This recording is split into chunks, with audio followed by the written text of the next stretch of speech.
कि ये अपने आप में एक बड़ा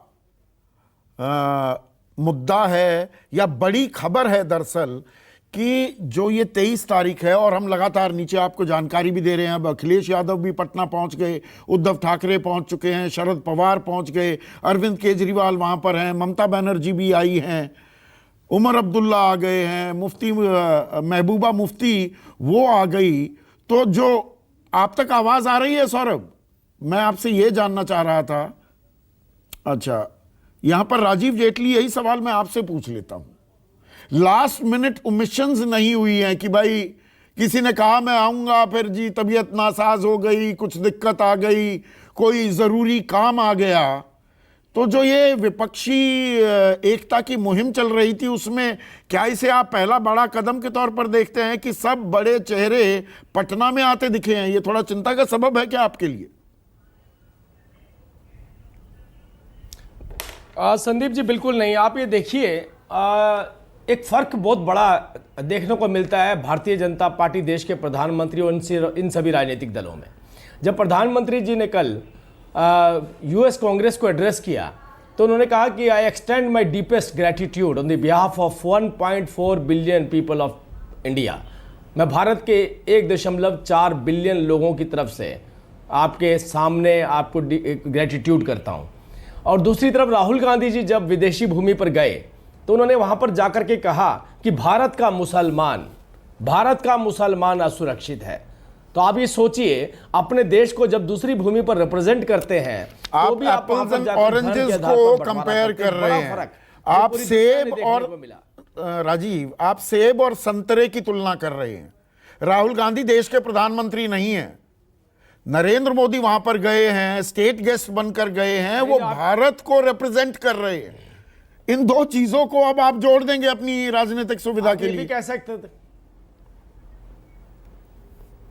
नहीं, आप ये भी कह सकते थे सेब और कद्दू को कर रहे हैं, आप ये भी कह सकते थे। और ये सच्चाई भी शब्द आप इस्तेमाल कीजिए। मैंने गलत काम किया ये बात करके। सेब, चलिए सेब और कद्दू की भी बात कर लेते हैं। एक मिनट, हम सेब और कद्दू की भी बात कर लेते हैं, क्योंकि आपने वो छेड़ ही दिया।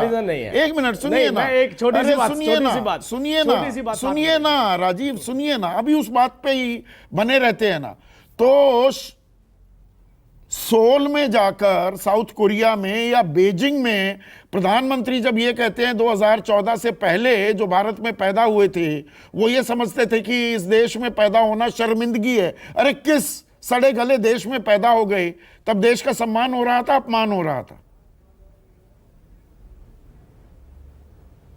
हाँ बिल्कुल, प्रधानमंत्री जी ने कहा, क्योंकि प्रधानमंत्री जी के सामने जिन लोगों ने, जिन भारतीयों ने उनके सामने अपनी बात रखी थी, तो उन्होंने प्रधानमंत्री जी को कहा था कि आज हमारे पासपोर्ट की क्या वैल्यू है, आज हमें किस सम्मान की नजर से दुनिया में देखा आप तो 2014 से पहले पैदा हुए, आपको शर्मिंदगी होती थी भारत में पैदा होने पर? मुझे कभी शर्मिंदगी नहीं हुई। लगता है क्योंकि आप भी इतने बड़े ओहदे पे हैं।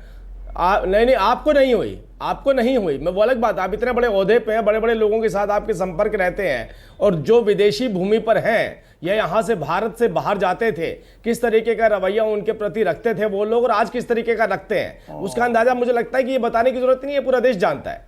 लेकिन आप मुद्दे पर आ जाते हैं, इसमें ये चिंता का सबब है क्या? सारे बड़े चेहरे एक जगह आ गए, आप तो कहते थे इनसे ना हो पाएगा, ये तो मजबूरी का गठबंधन है, ठग मिल गए, सारे ठगों का महागठबंधन है ये।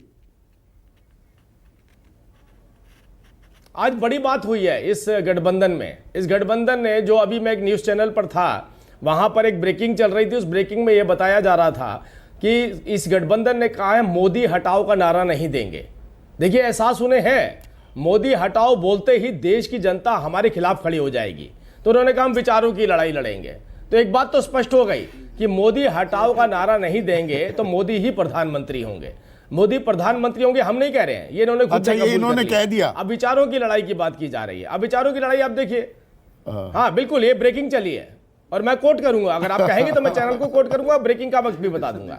अब मैं ये दूसरी बात कह रहा हूं, हाँ अब मैं दूसरी बात बता रहा हूं। अब ये दीपक झा जी यहाँ बैठे हैं, दीपक झा जी उसी चैनल पर थे। अगर मेरे से आपको लगता है कि मैं इसमें कहीं त्रुटि, आप कोई त्रुटि निकालना चाहते हो तो भरपाई ये कर अच्छा, मतलब मोदी हटाओ का नारा नहीं लगाएंगे तो मतलब मोदी प्रधानमंत्री बने रहेंगे, आप ये कह रहे हैं दीपक झा? देखिए, ब्रेकिंग तो चलाई चैनल वालों ने, लेकिन किस नहीं, नेता ने वो कहा, डरते हैं वो। नेता का नाम नहीं बताया चैनल वालों ने। हमने तो कोई ब्रेकिंग नहीं चलाई है ना, हमारे पास ऐसी कोई जानकारी है। मैंने तो कहा चैनल भी। को कोट कर रहे हैं। ये देखिए, भाजपा के नेता, राष्ट्रीय प्रवक्ता चैनल नहीं, का आप सहारा ले ये रहे हैं। इनसे पूछिए कि उनसे भली बात इनसे ये कही। पूछ लीजिए, अरे चैनल जिस तो- चैनल पर बैठे थे वहां ये ब्रेकिंग राजीव अरे तो नहीं भाई ये हमारे चैनल ने ऐसी कोई ब्रेकिंग नहीं चलाई। राजीव जेटली जी- आप अगर ऐसे कह रहे हैं तो सोर्स बता दीजिए कि किस नेता ने ये कहा है। नहीं, आप ये तो इनको पूछना चाहिए था हमारे किस नेता ने कहा। ये तो चैनल अब पर ये बैठ के आए मैं हैं, किसी साथ ही और बैठ चैनल के आधार पर खबरें उसी थोड़ा चैनल से चलाता उठ के आए हैं आपके हूं। पास। यहाँ पर मनोज सिंह काका बैठे हुए हैं, उनके नेता तो कह रहे हैं 80 हटाओ, बीजेपी हटाओ, मोदी हटाओ, तो खुलकर कह हमारे रहे नेता हैं। ने अभी कह दिया सर कि हम तीनों राज्य जीतेंगे, तीनों राज्य जीतेंगे, बीजेपी का सफाया करेंगे, हमारे नेता ने कहा है। और मोदी जी वहां जाएंगे, चेहरा बन गए, तो ये भी कमाल की बात है। देखिए, राजीव जेटली जैसा व्यक्ति, भाजपा का प्रवक्ता, चैनल का सहारा ले रहा है, तो नहीं, इसका अभी मतलब है कि देखिए, चैनलों के ही बलबूते ये सरकार चल रही है। संदीप जी, बात करने में मुझे कोई गुरेज नहीं है। चुनावी मुद्दा क्या है, मैं वो बात करता हूँ। दुष्यंत कुमार छोड़ की एक दी लाइन ना याद आ चैनल। गई। एक कहा- मिनट राजीव, अभी आपको मौका नहीं, मिलेगा। चैनल के राजीव, भरोसे नहीं चल रही है तो चैनल अरे मुझे मुझे स्टॉक से कुछ नहीं होता, एक एक करके। हाँ मुझे तो बोलिए। एक याद आ गई लाइन दुष्यंत कुमार की, कहाँ तो तय था चरागा हर घर के लिए, कहाँ चराग मयस्सर नहीं शहर के लिए। तो राहुल गांधी जी का जो मुद्दा है, देश का जो मुद्दा है, विपक्षी दलों का जो मुद्दा है कि भाई रोशनी जलाना है हर घर में, हर घर अरे में हम- कविताएं तो बड़ी अच्छी लगती हैं। देखिए, दीपक और मोहब्बत, नफरत, वो राहुल गांधी का हमने वो